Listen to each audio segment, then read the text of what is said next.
Bukod sa Ghost Month na napapaloob sa buwan ng Agosto ngayon mga Frenny, alam nyo bang sa August 8 ay may astronomical event na mangyayari between Earth and Galaxy? Ito ay ang tinatawag na Lionsgate Portal. Ano ba ang epekto nito sa atin? Malas ba o swerte? Yan ang ating aalamin dito lang sa channel na kung positibo ka sa lahat ng bagay at may diskarte ka sa buhay, ikaw ay swerte.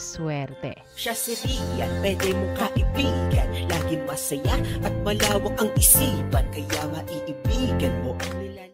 Lionsgate Portal. Ito ay mangyayari sa araw ng August 8, 2024 kung saan mag-a-align ang Dog Star Sirius sa Sun, Earth at Orion na magbubukas ng portal na tinatawag ngang Lionsgate Portal. Ang Dog Star Sirius ay ang pinakamakinang o maliwanag na stars na nakikita natin sa gabi. Kapag ang mga ito ay nag-collide, major changes at major effects ang mararanasan sa Earth at sa ating buhay. Kaya mga Frenny, ang Lionsgate Portal sa August 8 ay powerful day o malakas.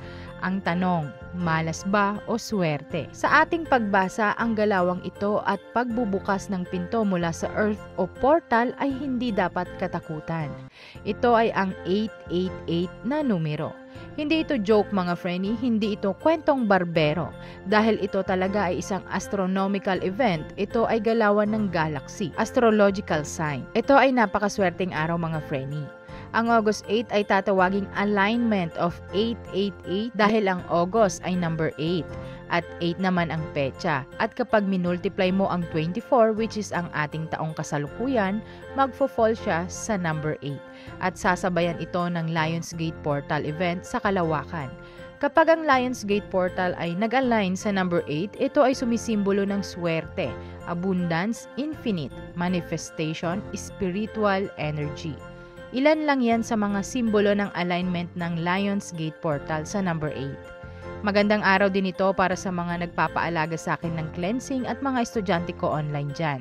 Narito naman ang maaari nyong gawin sa araw na ito. Number 1, kapag nakita nyo ang 8:08 sa orasan, make a wish mga Frenny. Lalo na sa 8:08 ng gabi dahil gaya ng sinabi ko, wish day po ang August 8. Manifestation day ang August 8. Number 2, kumuha ka ng dahon ng laurel, isulat ang kahilingan, then sunugin ito sa August 8. Number 3, sa isang puting papel, magsulat ng buong pangalan at kaarawan. Kompleto dapat mga Frenny ang isusulat. Isulat din ang kahilingan mo. Basahin ito kapag 8:08 na ang oras, umaga man o gabi, at ilagay sa ilalim po ng unan ninyo. Number 4, i-claim ang swerte, good health, protection at happiness sa oras ng 8:08, again, umaga man o araw.